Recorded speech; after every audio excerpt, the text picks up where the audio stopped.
284쪽에 소유권 보존 등기를 보실 건데요. 소유권 보존 등기도 무조건 출제가 된다고 보셔야 돼요. 소유권 보존 등기는 이런 거죠. 갑이 이 부동산을 소유합니다. 이 부동산을 소유하게 되는데 처음으로 소유를 하더라는 겁니다. 이 부동산을 처음으로 소유할 때 이 소유 상태를 권리로 인정하는 것이 소유권이에요. 소유 상태를 권리로 인정하는 것이 소유권인데, 이 갑이 취득한 소유권을 갑은 다른 자들로부터 보호를 받겠다는 겁니다. 보호를 받기 위해서는 다른 사람에게 공시해야 됩니다. 내가 소유권을 가지고 있으니 침해하지 말라고 공시해야 돼요. 공시하는 방법은, 부동산의 경우 공시하는 방법은 뭐죠? 등기를 갖추는 거죠. 등기를 갖춰야 됩니다. 그래서 이 갑은 자신이 취득한 소유권을 보호받기 위해서 등기소에 가서 등기를 신청하게 될 겁니다. 등기소에 가서 등기를 신청하는데 이때의 등기 이름이 소유권 보존 등기라는 겁니다. 소유권 보존 등기를 신청하게 되면 등기관은 등기를 실행해 줄 겁니다. 존재하는 소유권을 보호받기 위해서 최초로 갖추는 공시방법인 등기, 보존 등기 신청하게 될 겁니다. 보존 등기는 등기 문제가 존재하지 않죠. 따라서 단독 신청이에요. 그러면 등기소에서는 보존 등기를 실행해 줄 겁니다. 1번 소유권 보존 등기 갑 이렇게 등기를 실행해 줄 겁니다. 그러면 부동산을 처음으로 소유하는 경우 어떠한 경우가 있느냐? 첫 번째, 건물을 신축하면 신축한 자는 건물에 대한 소유권 맨 처음에 소유하겠죠. 두 번째, 공유수면을 매립한다면 그 매립한 자는 그 토지를 취득하겠죠. 그렇죠. 세 번째, 규약상 공용 부분을 폐지한다면, 규약상 공용 부분 폐지할 때, 그러면 규약상 공용 부분이 폐지가 되면 이 공용 부분은 뭐로 전환이 됩니까? 전유 부분으로 전환이 되겠죠. 그럼 이 전유 부분을 취득하는 자, 그 자가 보존 등기 신청한다고 했죠. 그래서 이러한 자들은 보존 등기를 신청하게 될 테고, 보존 등기 신청에 의해서 등기부에 이렇게 신청인의 이름이 기록이 될 겁니다. 그렇다면 이 보존 등기를 신청하는 자는 자신에게 소유권이 있다는 사실을 증명할 수 있는 자만 보존 등기를 신청할 수 있을 겁니다. 맞습니까? 여기에 기록이 돼야 되니까 소유권을 증명할 수 있는 자만 보존 등기를 신청하게 될 거예요. 소유권을 증명할 수 있는 자만 보존 등기의 신청인이 될 수가 있다는 겁니다. 그래서 이 소유권 보존 등기 신청인이 될 수 있는 자 넷 반드시 외우셔야 된다고 했습니다. 첫 번째, 뭐가 있었죠? 대장의 최초의 소유자로 등록된 자. 대장의 최초의 소유자로 외우셔야 돼요. 등록된 자. 그리고요, 또는 그 상속인, 맞아 외우세요. 기타 포괄 승계인 반드시 외우셔야 됩니다. 이 자는 대장에 의해서 소유권을 증명할 수가 있기 때문에, 보존 등기를 신청할 수가 있습니다. 두 번째, 확정 판결에 의해서 소유권을 증명하는 자도 보존 등기를 신청할 수 있습니다. 프린트 찾아보세요. 프린트에 다 제가 그려놨어요. 프린트에 세 번째, 수용에 의해서 소유권 취득을 증명하는 자도 보존 등기를 신청할 수가 있습니다. 네 번째, 특별자치도지사,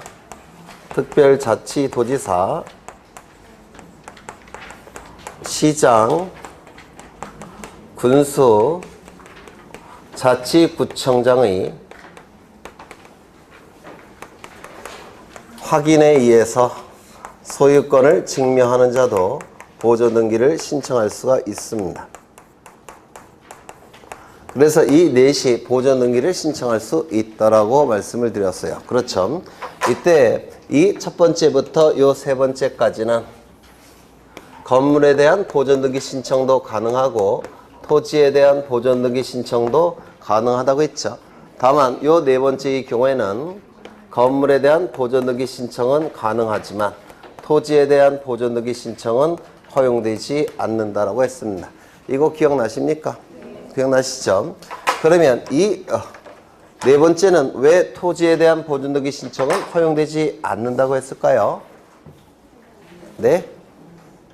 기억 안 나실까요? 부동산은 두 가지가 있죠. 부동산은 두 가지가 있을 겁니다. 건물과 토지가 존재하죠. 건물과 토지가 존재합니다. 그런데 이 토지의 경우에는 공간정보법에 의해서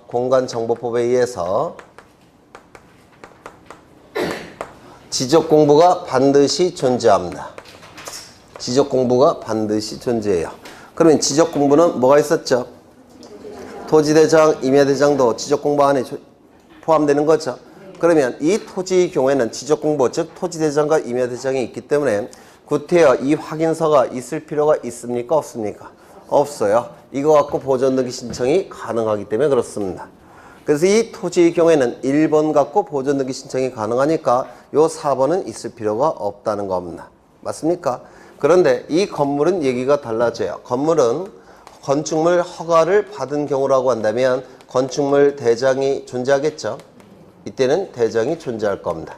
그런데 허가를 받지 않은 건물의 경우 이때는 건축물 대장이 존재하지 않습니다. 맞습니까? 건축물 대장이 존재하지 않습니다.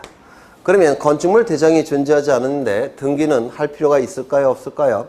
무허가 건물도 재산이에요. 무허가 건물도 재산이기 때문에 다른 사람들로부터 보호받을 필요가 있죠.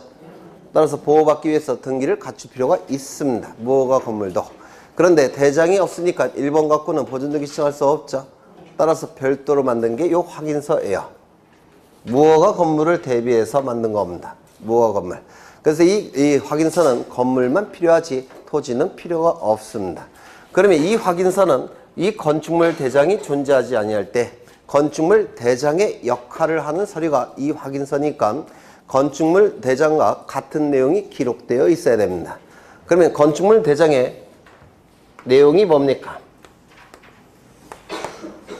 건축물 대장과 같은 내용이 이 허가서에, 확인서에 기록되어 있어야 돼요. 확인서에. 건축물 대장과 같은 내용이 기록되어 있어야 됩니다. 그럼 이 건축물 대장에 등록된 내용은 뭐냐면 건축물의 표시와 소유자의 표시가 건축물 대장의 내용이에요. 그러면 이 확인서도 건축물 대장의 역할을 해야 되니까 반드시 이 확인서 안에는 뭐가 들어가 있어야 됩니까? 건축물의 표시와 소유자의 표시가 있어야지만 이 확인서로서 보존등기를 신청할 수가 있는 겁니다. 요거 이해가 되실까요? 요거 좀 암기해 두셔야 됩니다. 그 다음에 이제 요 하나씩을 보실 건데요. 이때 이 대장은 세 가지가 있겠죠. 뭐가 있습니까? 토지의 경우에는 토지대장, 임야대장. 건물의 경우에는 건축물 대장을 얘기할 겁니다. 맞습니까?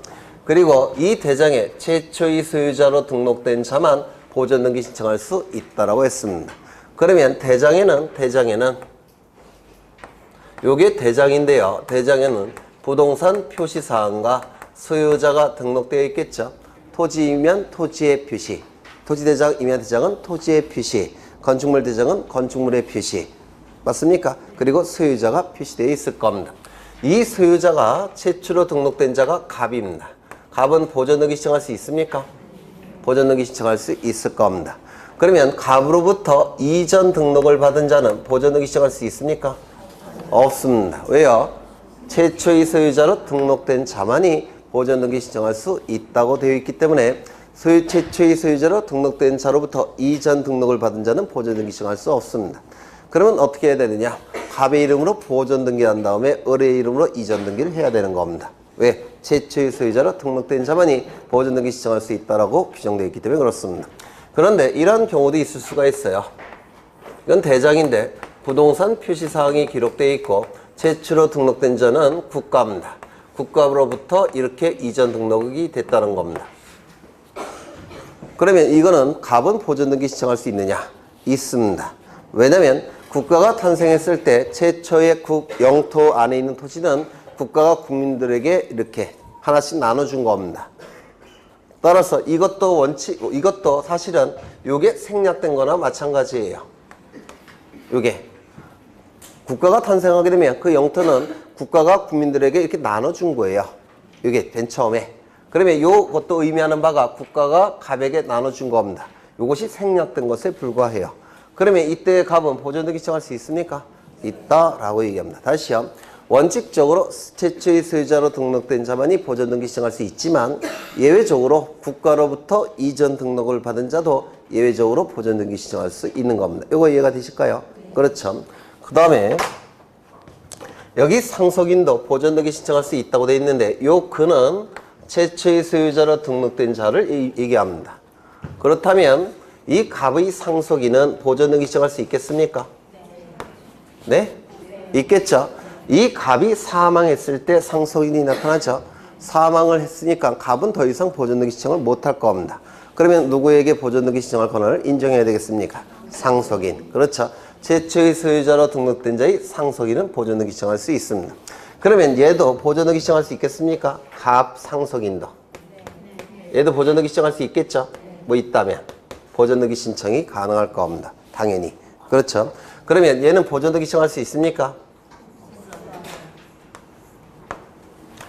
최초의 소유자로부터 이전 등록을 받은 자의 상속인은 보존등기 신청이 허용되지 않을 겁니다. 맞습니까? 네. 그 다음에 여기서 기타 포괄 승계인 나와 있는데요. 기타 포괄 승계인이 나와 있는데 여기에 해당되는 게 뭐가 있냐면 유증이 있습니다. 유증. 이 유증은 유언을 통해서 증여할 때 유증이라고 불러요. 유언을 통한 증여를 유증이라고 부르는데요. 이 유증은 두 가지가 있습니다. 포괄 유증이 있고 특정 유증이 존재합니다. 이렇게 두 가지 종류의 유증이 있는데 이 포괄 유증을 받는 자는 포괄 승계인에 해당이 됩니까? 안 됩니까? 네? 되죠. 포괄 유증을 받은 자는 포괄 승계인에 해당이 돼요. 따라서 포괄 유증에 있어서 포괄 유증을 받은 자는 포괄 수증자는 보존등기 신청이 가능합니다. 그 다음에 특정 유증을 받은 자는 특정 승계인이죠. 포괄 승계인이 아니라 특정 승계인이에요. 따라서 특정 유증을 받은 자는 보존등기 신청할 수 없을 겁니다. 이거 이해가 되실까요? 그러면 이건 어떨까요? 여기 갑으로부터 포괄 유증을 받은 자는 보존등기 신청할 수 있습니까? 있겠죠. 그러면 요 갑으로부터 포괄 유증을 받은 자는 보존등기 신청할 수 있겠습니까? 있을 겁니다. 그러면 요 갑으로부터 특정 유증을 받은 자는 보존등기 신청할 수 있습니까? 없겠죠. 갑으로부터 특정 유증을 받은 자는 보존등기 신청할 수 있겠습니까? 당연히 없을 겁니다. 그렇겠죠. 그러면 요 을로부터 포괄 유증을 받은 자는 보존등기 신청할 수 있을까요? 당연히 없습니다. 여기 보시면 기타 포괄 승계인은 그 기타 포괄 승계인이라는 뜻이에요. 그래서 최초의 소유자로 등록된 자로부터의 포괄 승계인만 보존등기 신청할 수 있는 겁니다. 따라서 이전 등록을 받은 자의 포괄 승계인은 당연히 보존등기 신청할 수 없겠죠. 그럼 이전 등록을 받은 자의 특정 승계인은 보존등기 신청할 수 있겠습니까? 당연히 없을 겁니다. 뭐 이런 내용들이 출제가 돼요. 뭐 어려운 건 없죠. 그렇죠. 그 다음에 여기 확정 판결에 의해서 소유권을 증명하는 자. 이것 좀 보겠습니다. 여기 갑은 자신의 노력과 비용으로 건물을 신축합니다. 신축했다면 갑은 민법에 의해서 소유권을 취득하겠죠. 소유권을 취득할 겁니다. 따라서 이 갑은 등기소에 가서 보존등기를 신청하게 될 겁니다. 맞습니까? 그런데 여기 을이 친구인데요. 서류를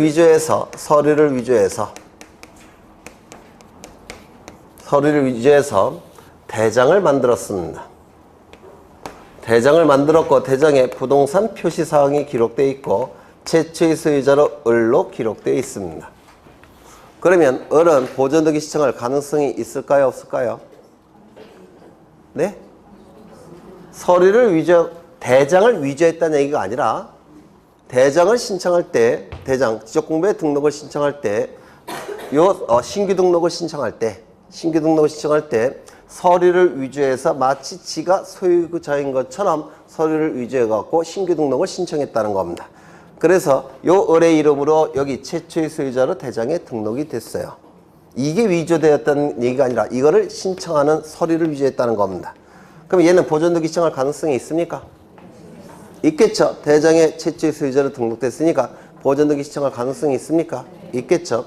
그러면 이제 이 부동산에 대해서 갑과 을이 분쟁이 발생한 겁니다. 맞습니까? 그래서 이 분쟁을 해결하기 위해서 갑은 법원에 소송을 제기합니다. 소를 제기할 겁니다. 소가 제기게 되면 뭐 영수증 같은 거 다 첨부해서 소송을 제기하면 법원에서는 판결서 하나 만들어주겠죠.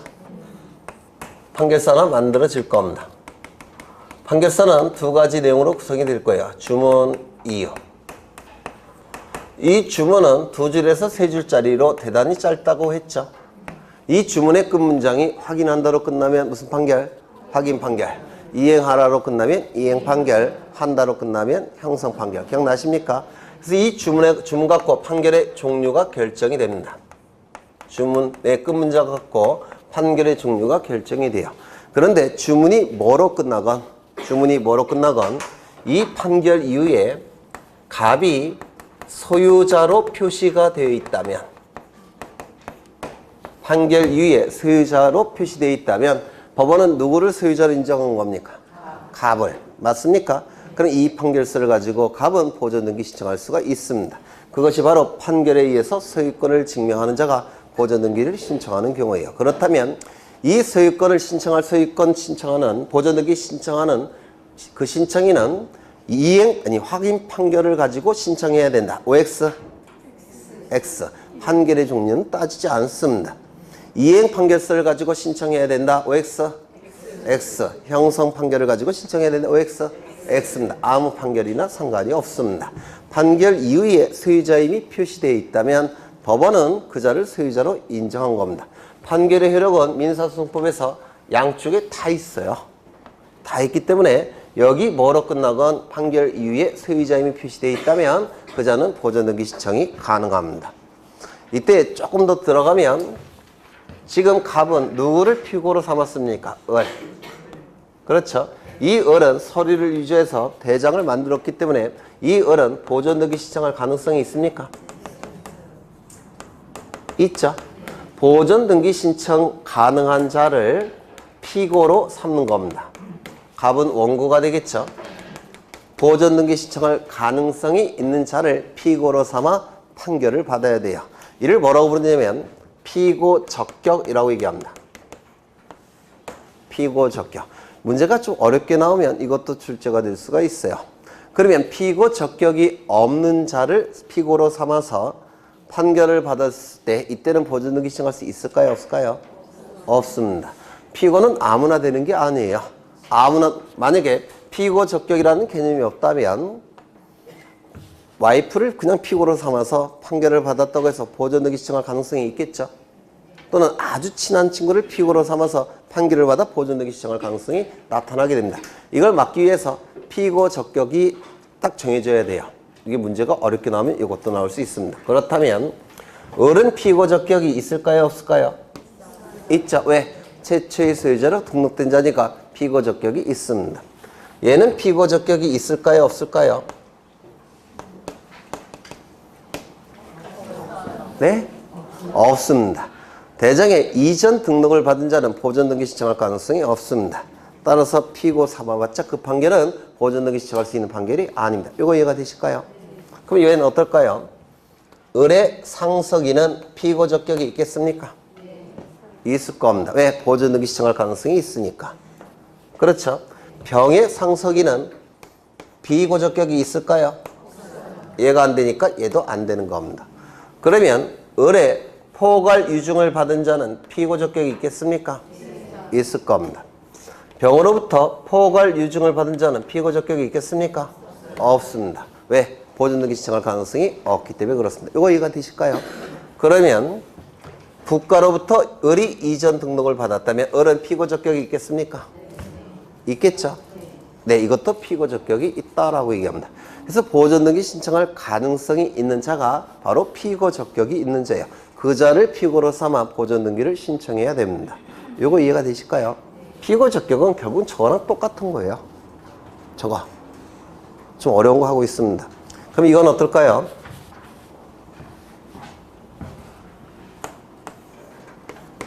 이것은 건축허가서입니다. 건축허가서. 건축허가서에는 건축물의 표시가 나와 있을 테고 건축주가 나올 겁니다. 즉 건축주를 건축허가명의인이라고 불러요. 건축허가명의인, 건축주 이렇게 부릅니다. 그러면 이 건축주는 건물에 대한 보존 등기를 신청할 수 있는 확인서가 될 수 있을까요? 건축허가서는? 네? 확인서 여기에 해당될 수 있을까요? 이거 건축허가서는 이 확인서가 되기 위해서는 건물이 일단 완성이 되고 완성된 상태에서 소유자가 있어야 돼요. 근데 이 건축허가서는 건물이 완성된 후입니까? 완성되기 전입니까? 건물을 올리기 전에 먼저 미리 허가를 받는 거죠. 건물이 완성된 이후에 작성되는 게 아니죠. 따라서 이건 확인서가 될 수가 없습니다. 또한 이 건축주, 건축허가 명의는 소유자입니까? 아니에요. 우리나라에서는 남의 이름을 빌려다가 허가서 작성하는 경우가 대단히 많습니다. 그래서 이 건축주나 건축허가 명의서는 소유자가 아닙니다. 아닐 가능성이 대단히 높기 때문에 그렇습니다. 그럼 이 건축허가서의 건축주를 피고로 삼아 판결을 받아서 보존등기 신청할 수 있을까요? 없을까요? 없습니다. 왜? 보존등기 신청이 가능한 자가 아니기 때문에 그렇습니다. 이거 이해가 되실까요? 될 리가 없는데 이렇게 어려운 걸. 네. 네. 그 다음에 수용은 나중에 보실 거고요. 이 정도 보시면 대부분 보는 겁니다. 그러면 이제 책을 좀 보겠습니다. 284쪽을 보시면 보존등기의 의의가 나와 있는데요. 여기서도 출제될 게 있는데 1번을 먼저 1번 소유권 보존등기는 소유권을 창설하는 등기입니까? 아니죠. 이미 취득한 소유권을 다른 자들로부터 보호받기 위해서 하는 등기죠. 따라서 소유권 보존등기는 권리를 창설하는 등기가 아닙니다. 이거 이해가 되실까요? 네. 두 번째. 이 보존등기는 원칙이 이미 신청이 원칙이죠. 맞습니까? 등기는 이미 신청이 원칙이라고 했죠. 당사자가 신청하는 것이고 당사자도 이미 신청이 원칙이라고 했습니다. 그럼 이미 신청은 등기를 신청하고 싶을 때 신청하는 것이고 등기를 신청하기 싫으면 신청하지 않아도 상관이 없습니다. 따라서 미등기 부동산이 존재하는 겁니다. 그래서 그렇죠. 보존등기를 신청하고 싶으면 신청하는 것이고 보존등기 신청하기 싫으면 안 해도 그만입니다. 그래서 미등기 부동산이 우리나라에 많이 존재합니다. 그러면 갑은 건물을 신축합니다. 그러면 갑은 소유권을 취득하겠죠. 이 취득한 소유권을 보호받기 위해서 갑은 보존등기를 신청하게 될 겁니다. 맞습니까? 그런데 반드시 신청해야 됩니까?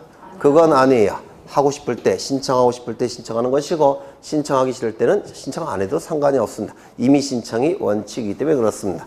그런데 예외적으로 보존등기를 신청할 의무가 부과되는 경우가 있습니다. 부동산등기 특별조치법에서 언제 의무가 부과되느냐면 이 부동산에 대해서 갑만 이해관계인이 존재하는 게 아니라 다른 사람도 이해관계인이 존재할 때 그때는 갑은 보존등기 신청해야 됩니다. 누구를 위해서? 을을 위해서.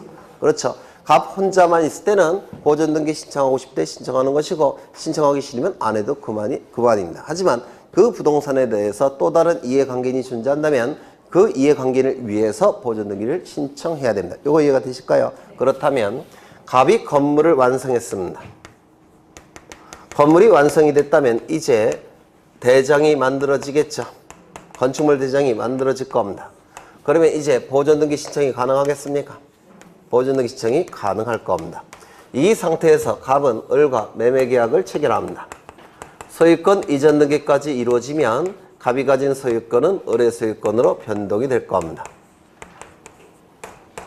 그러면 을 명의로 등기가 이루어지기 위해서는 먼저 등기부가 있어야 되죠. 등기부를 만드는 것은 보존등기인데요. 보존등기 누가 신청해야 되는 겁니까? 갑이.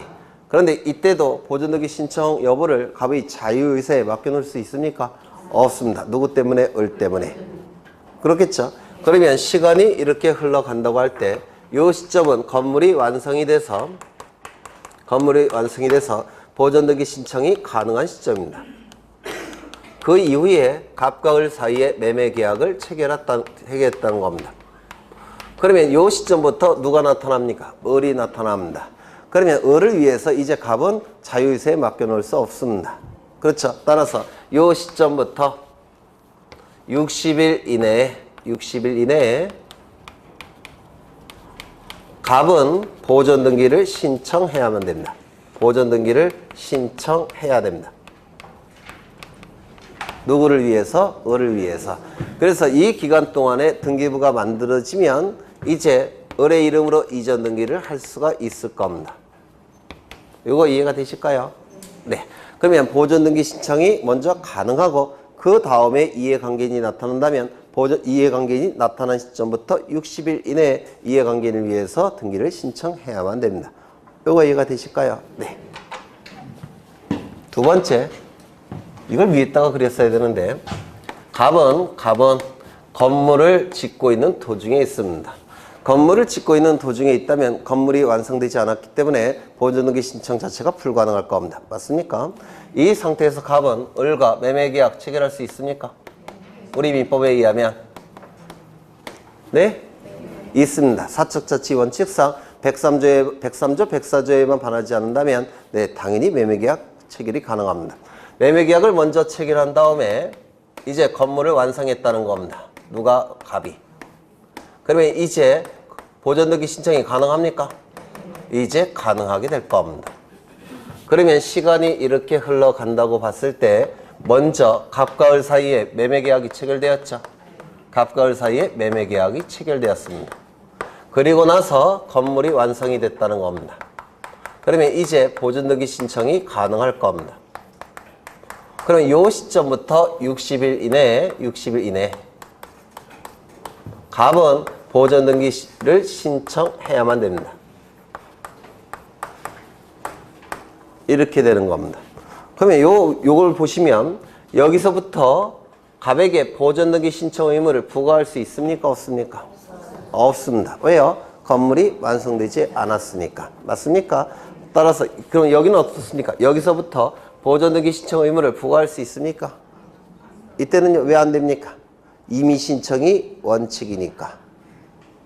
이거 이해가 되실까요? 여기는 건물이 완성이 안 돼서 여기는 이미 신청이 원칙이니까. 그렇죠? 그래서 이건 좀 어려운 내용이 아니라서 출제될 가능성이 있습니다. 몇 번 출제가 됐고요. 이거 좀 기억해 두실 필요가 있습니다. 그 내용이 동글뱅이 2번에 나와 있고요. 동글뱅이 2번에. 그 다음에 3번을 보시면 부동산 일부에 대한 소유권 보존 등기 가능합니까? 안 된다고 했죠? 부동산 일부에 대한 소유권 이전 등기 안 된다고 했죠? 그러면 부동산 권리의 일부에 대해서 보존 등기 신청이 가능합니까? 그것도 안 된다고 했죠? 지분권자 1인이 자신의 지분에 대해서만 보존 등기 신청할 수 있다 없다? 없다. 전원의 명의는 보존 등기 신청할 수 있다 없다? 있다. 그걸 얘기하는 겁니다. 그걸 얘기하는 것이고요. 그래서 그 3번, 4번도 앞에서 보신 거고요. 이제 오른쪽을 보시면 보존 등기를 신청할 수 있는 자 다 설명이 됐습니다. 1번, 2번, 3번, 4번 다 설명이 되는데요. 하나 빼먹은 게 있네요. 여기를 좀 보겠습니다. 요거. 보존 등기 신청이 가능한 자를 피고로 삼다고 했죠. 맞습니까? 그런데 요건 대장인데요. 대장에 부동산 표시사항이 있고 그 다음에 여기 빈칸으로 되어 있다는 겁니다. 갑이 건물을 신축했는데요. 갑이 건물을 신축했어요. 그런데 누군가 서류를 위조해서 대장을 만들었는데요. 그 대장의 소유자 부분이 빈칸으로 되어 있다는 겁니다. 그럼 누구를 피고로 삼아야 될지 참 헷갈리겠죠? 누구를 피고로 삼아야 됩니까? 모르시는 게 당연해요. 네. 요 부동산이 건물일 때는 이 건물과 관련된 서류는 전부 다 지자체가 갖고 있어요. 따라서 지자체를 피고로 삼습니다. 이 부동산이 토지일 때는 이 토지는 통치권이 미치는 공간적 범위죠. 맞습니까? 따라서 통치권 행사자인 국가를 피고로 삼아야 됩니다. 이게 또 출제가 되고 있죠. 그래서 대장의 소유자 부분이 빈칸으로 되어 있다면 그 부동산이 토지일 때는 국가, 건물일 때는 지자체를 필요로 삼는 겁니다. 이것도 가끔 출제되죠. 네.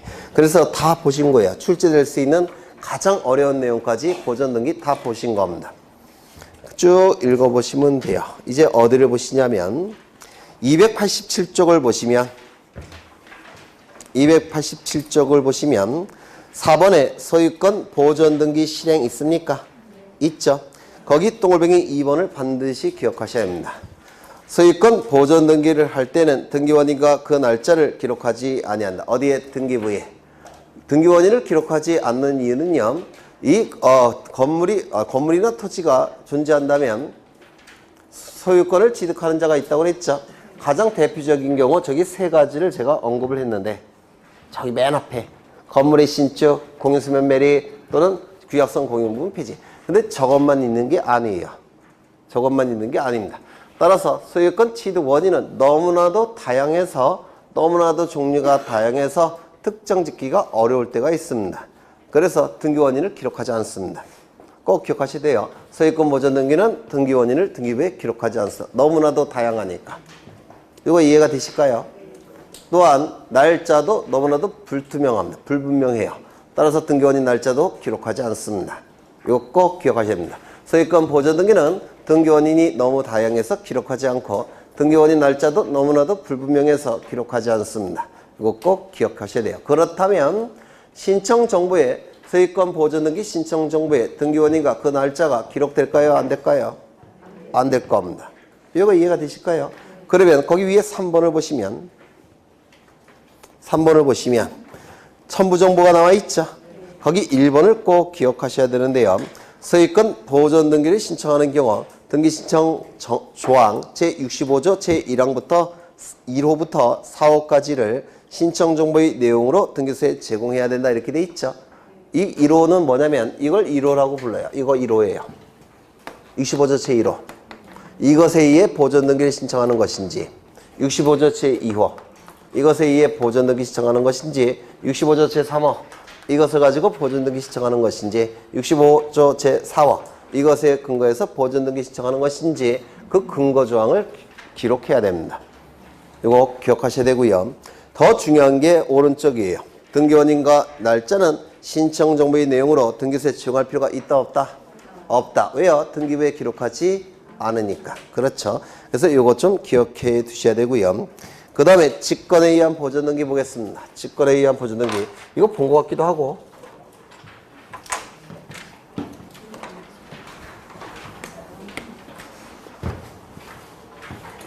여기에 이 부동산의 소유자는 갑입니다. 소유권은 갑이 갖고 있어요. 그런데 이 갑은 동시에 채무자입니다. 그러면 채무자는 자신의 채무를 변제기에 자발적으로 이행을 해야 되겠죠. 그게 원칙이에요. 채무자는 자신의 채무를 이행기에 자발적으로 이행해야 됩니다. 변제기에 자발적으로 변제해야 돼요. 그게 정상입니다. 그런데 여기 채무자가 있다는 얘기는 여기에 채권자가 있다는 뜻이에요. 그러면 이 채권자는 채무자가 이행기에 자발적으로 이행을 통해서 자신의 채권을 만족받게 될 겁니다. 맞습니까? 그런데 이행하지 않게 되면, 자발적으로 이행하지 않으면 강제로 이행해야 되겠죠? 맞습니까? 자발적으로 이행하지 않는다면 강제로라도 이행해야 될 겁니다. 그 강제로 이행하게 하는 것이 강제 집행하는 겁니다. 그래서 강제 집행을 통해서 자신의 채권을 만족받고자 할 겁니다.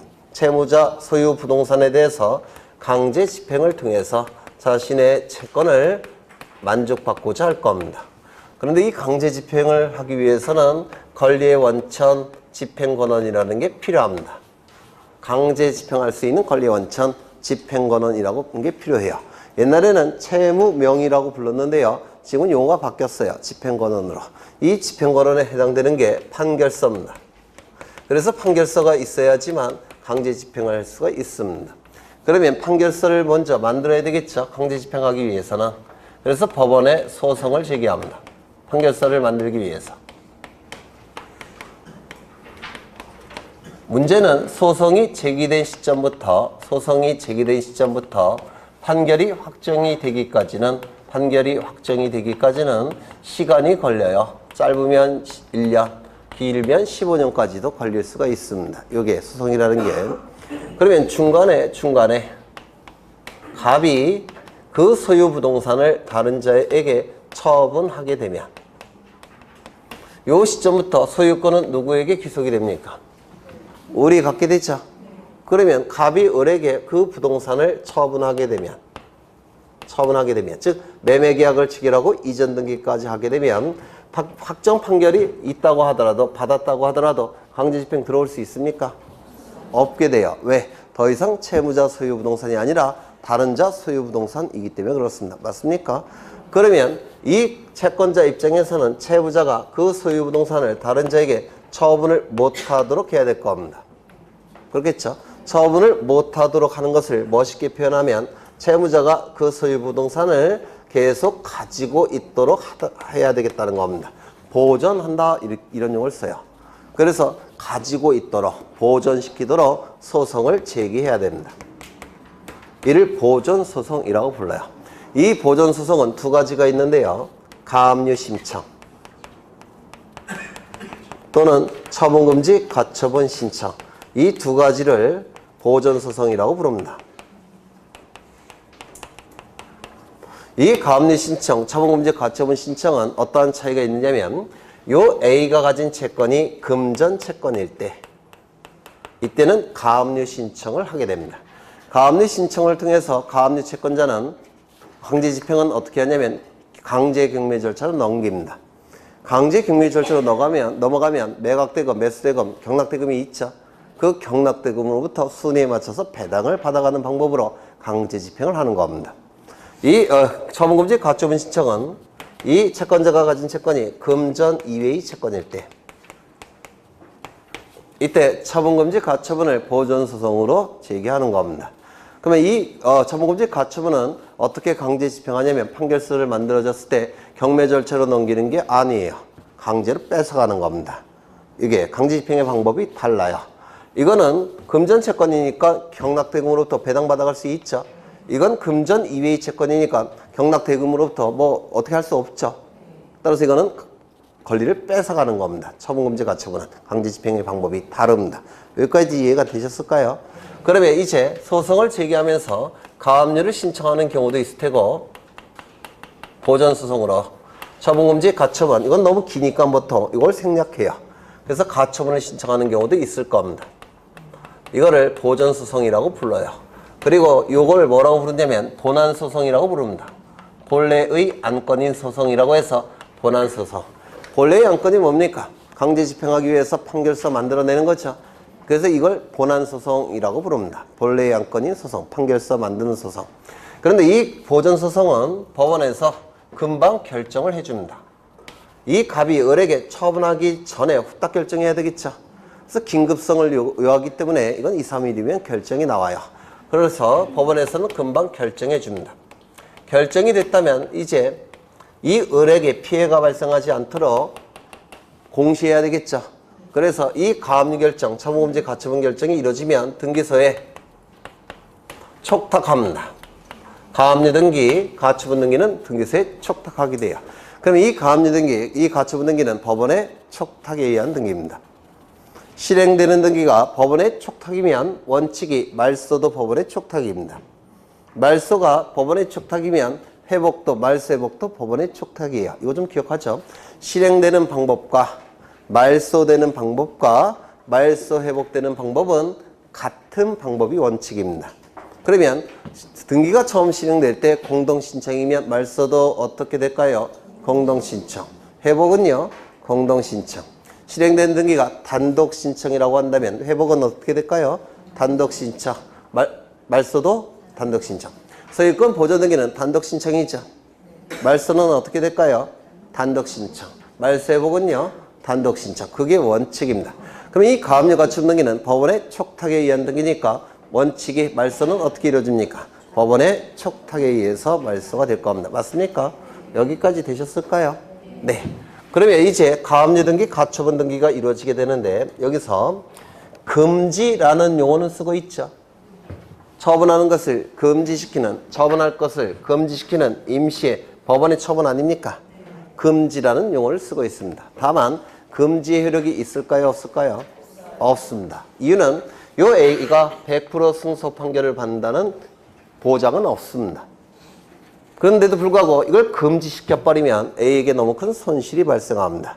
따라서 금지의 의미는 없고 제한의 효력이 있다 이렇게 얘기합니다. 그래서 이 가압류 가처분 등기는 처분 제한의 등기 이렇게 얘기를 하는 겁니다. 처분 금지의 등기가 아니라 처분 제한의 등기라고 얘기를 해요. 그래서 경매개시 결정 등기, 압류 등기, 가압류, 가처분 등기는 전부 다 금지 효력은 없습니다. 왜? 채권자가 100% 승소 판결을 받는다는 보장은 없기 때문에 그렇습니다. 채권이 있어도 패소 판결을 받을 수가 있어요. 소송은. 증거 자료를 제때 제출을 못하면 패소 판결을 받습니다. 이걸 공격 방어 방법 이렇게 얘기하는데요. 증거 자료가 제때 제출되지 않으면 채권이 있다는 것이 입증이 돼도 패소 판결을 받게 됩니다. 그래서 채권자가 100% 승소 판결을 받는 보장은 없어요. 금지 효력을 인정할 수 있겠습니까? 없습니다. 제한의 효력만 있다 이렇게 얘기를 합니다. 여기까지 되셨나요? 네, 오늘 문제풀이 할 때 이거 다 다시 상세하게 설명할 텐데요. 오늘 기출문제 풀어보신 분은 아시겠지만 엄청 어렵죠? 네, 어차피 원장님도 안 계시니까 몰래 들어오세요. 네. 굉장히 어려운 등기를 할 겁니다. 가등기 다 할 거예요. 가처분 등기도 다 할 거고. 그리고 도망가시면 안 돼요. 네, 오늘 할 게 워낙 어려워서 들어두시는 게 좋을 겁니다. 그런데 문제는 이 부동산이 미등기이더라는 겁니다.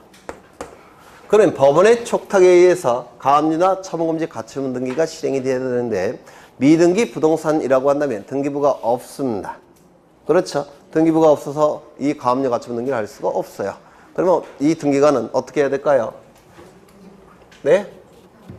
첫 번째, 직권으로 먼저 보존 등기를 해야 됩니다. 그래서 등기부를 만들어야 돼요. 갑의 이름으로 직권으로 보존 등기를 해야 됩니다. 그래서 등기부를 만들어야 됩니다. 등기부가 만들어졌으면 이제 법원의 촉탁에 의해서 가압류 등기나 처분금지 가처분 등기가 실행이 될 겁니다.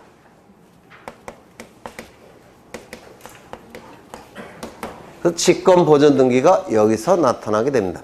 그런데 이 직권 보존 등기가 가능하기 위해서는 요건을 충족해야 돼요. 요건이 뭐냐면 이 직권 보존 등기는 요 촉탁이 첫 번째 법원의 촉탁이 있어야 됩니다.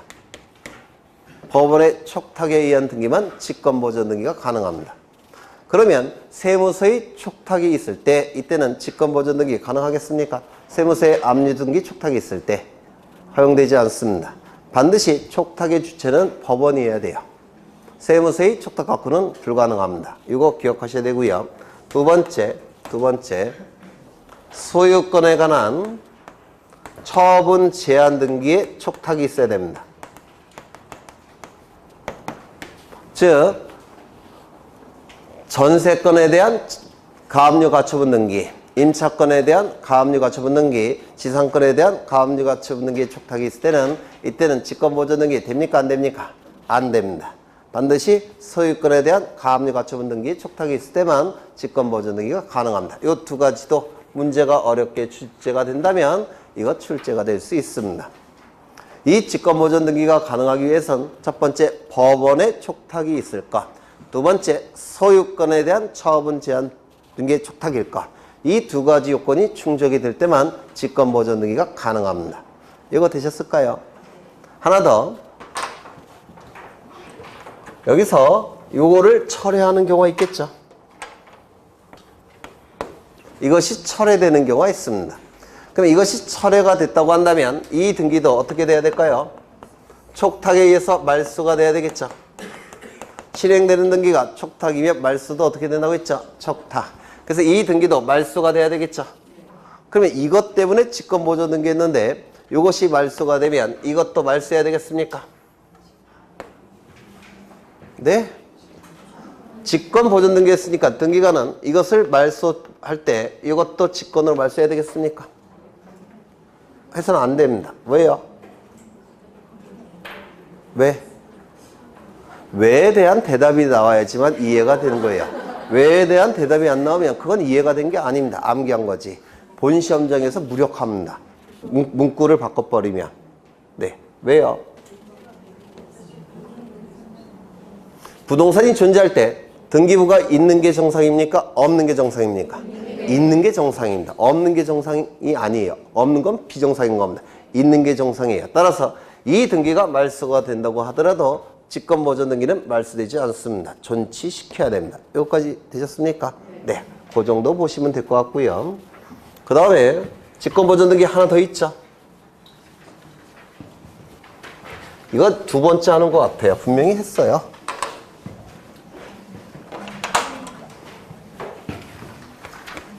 요거는 주택 아니면 상가 건물입니다. 주택 아니면 상가 건물인데 주택 상가 건물 하면 무슨 법이 떠올라셔야 됩니까? 임대차 보호법. 민법에서 하셨죠? 네. 확인하겠습니다. 갑은 을가 저도 이거 두 번째 하는 거예요. 확인해도 되겠죠? 네. 임대차 계약을 체결합니다. 임대차 계약이 체결되면 요 임대차 계약은 임차권이 물건이 아니라 채권이죠. 따라서 계약이 성립되면 임차권이 발생할 겁니다. 그러면 이때 이 임차권에 대항력을 부여하기 위해서는 임차권 등기가 되면 되겠죠. 임차권 등기는 두 가지가 있어요. 우리 등기법에서는 임차권 등기를 둘로 나누는데요. 첫 번째 임차권 설정 등기, 그리고 임차권 등기. 이렇게 둘로 나눕니다. 설정은 만들 설자에 정할 정자를 쓰죠. 그래서 임차권을 만들어주는 등기, 즉 갑과 을이 공동신청을 통해서 하는 임차권 등기, 이를 임차권 설정 등기라고 부르고요. 우리 등기법에서. 민법에서 약간 다르게 부를 겁니다.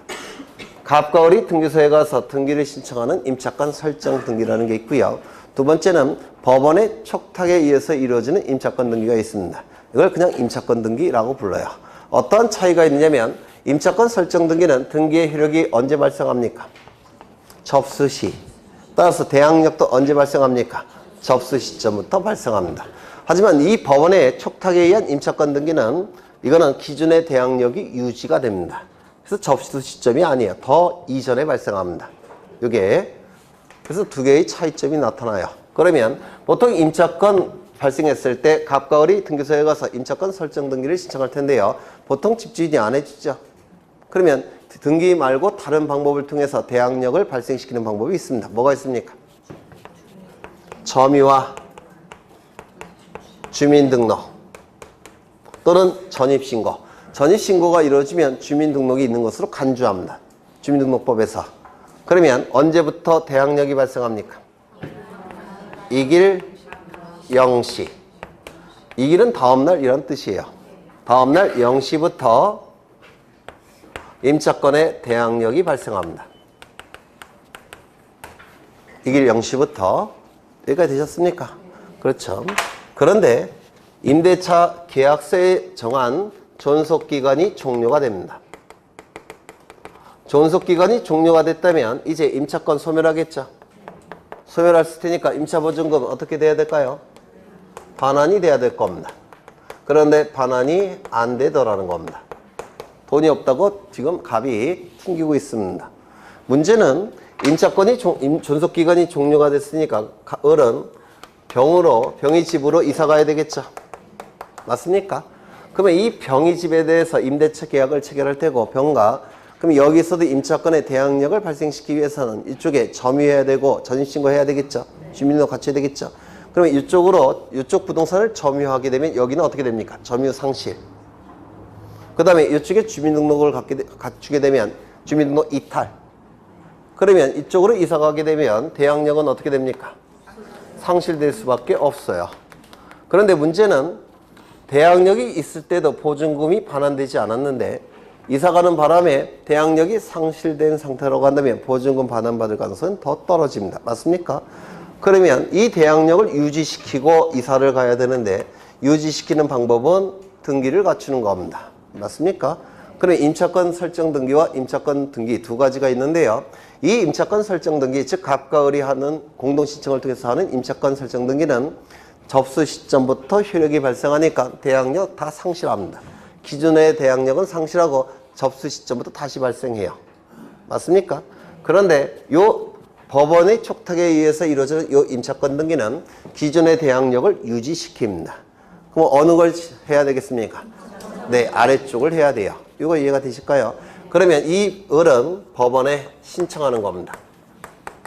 정확한 용어는 임차권 등기 명령에 의한 임차권 등기라고 불러요. 임차권 등기 명령에 의한 임차권 등기를 신청하는 겁니다. 너무 기니까 이걸 생략한 거예요. 이게 아니지. 이걸 생략한 겁니다. 임차권 등기 명령에 의한 임차권 등기를 신청하는 겁니다. 그러면 법원에서는 결정을 해줄 겁니다. 결정이 됐다면 이 법원에서, 왜 신청이야, 법원. 네. 그러면 이제 등기소에 임차권 등기 명령에 의한 임차권 등기를 촉탁합니다. 요거 반드시 외우셔야 돼요.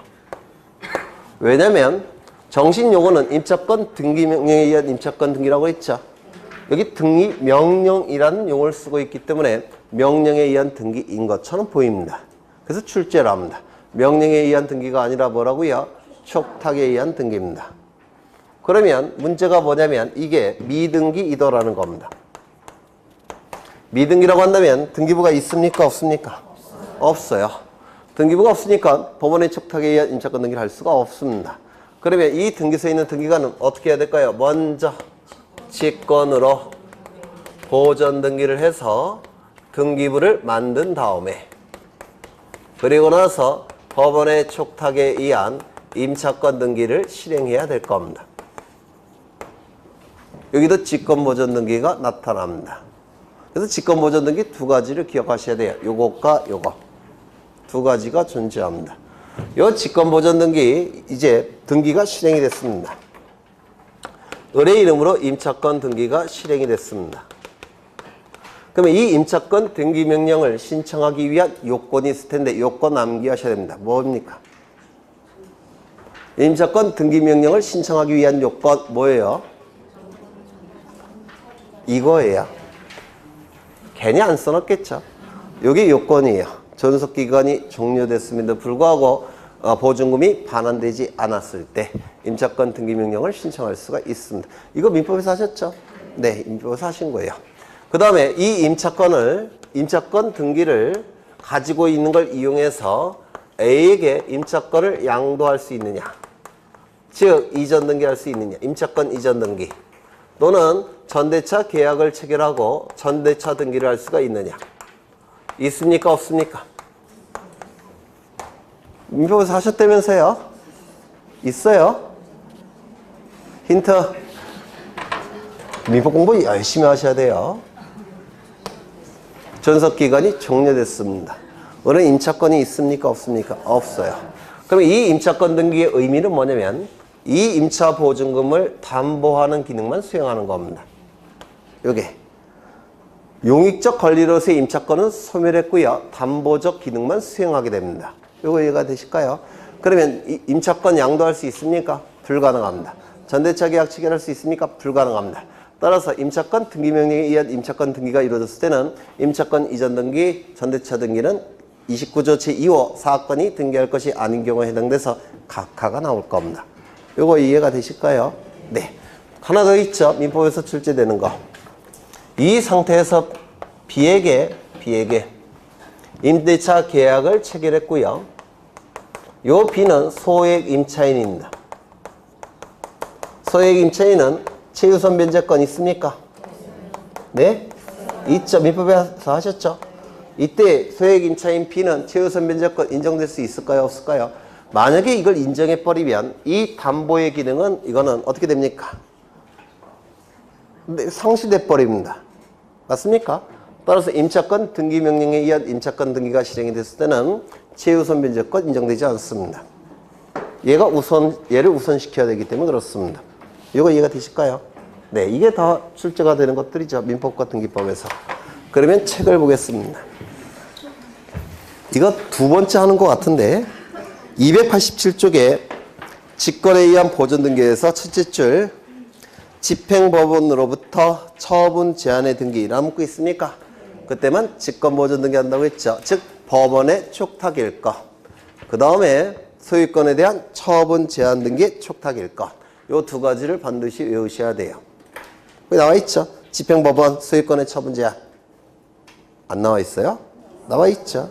집행법원은 뭐냐면 이 법원은 두 가지 종류가 있는데요. 수소법원이라는 것과 집행법원이라는 게 있습니다. 이렇게 두 가지 종류의 법원이 있어요. 수소법원은 뭐냐면 소송을 받는 법원이라고 해서 판결서를 만들어내는 법원이 수소법원이에요. 집행법원은 강제 집행을 담당하는 법원. 이렇게 두 가지 종류의 법원이 있습니다.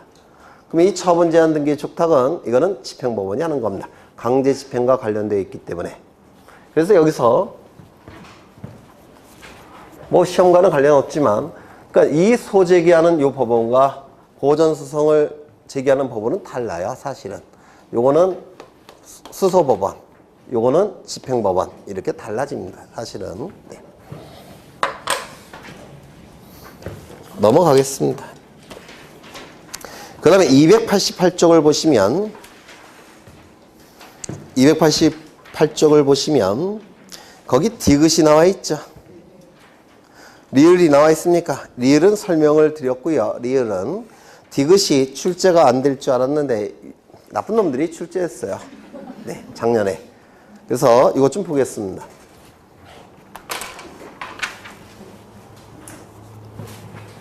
요 경우를 얘기하는 건데요. 먼저 직권으로 보존 등기한 다음에 촉탁에 의한 가압류 가처분 등기가 실행이 된다고 했죠. 맞습니까? 그런데 이 건축물이 건축법상 사용 승인을 받지 못했다는 겁니다. 아직. 이 건축물이 건축법상 사용 승인을 받지 그러니까 허가를 받지 못했다는 겁니다. 허가를 받지 못했다면 허가를 직권 보존 등기할 때 여기 직권 보존 등기할 때 표제부가 만들어지겠죠. 그리고 갑구 만들어질 테고 을구가 만들어지겠죠. 그래서 1번 소유권 보존 갑 이렇게 등기가 실행이 되겠죠. 그런데 이 부동산이 건축법상 허가 승인 사용 승인을 받지 못했다면 이 표제부에 건축법상 사용 승인을 받지 못했다는 사실을 기록해야 됩니다. 이 건물을 직권보존 등기할 때 건축법상 사용 승인을 받지 못한 건물이라는 사실을 여기다가 기록해야 돼요. 그것도 공시해야 됩니다. 그러면 나중에 사용 승인 받았다면 나중에 사용 승인을 받았다면 이거는 어떻게 해야 될까요? 말소 시켜야 되겠죠. 이 말소는 갑이 말소 등기를 신청하는 겁니다. 소유권의 보존 등기 명인이 말소 등기 신청하는 건데요. 표제부 등기는 원칙이 다 1월 1일입니다. 말소 등기도 1월 이내에 신청하는 겁니다. 사용 승인을 받은 날로부터 1월 이내에. 이게 출제가 됐어요. 이게 사실은 이게 출제되리라고 전혀 예상을 못했는데요.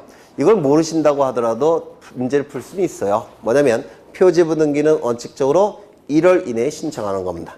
표제부 등기는 1월 이내. 그것만 알고 계시다면 당연히 이것도 틀리라고 낸 문제지만 득점하실 수 있었을 겁니다. 그 다음에 이제 289쪽을 보십니다. 매매 계약으로 인한 소유권 이전 등기가 나와 있고요. 한 페이지 넘겨보시면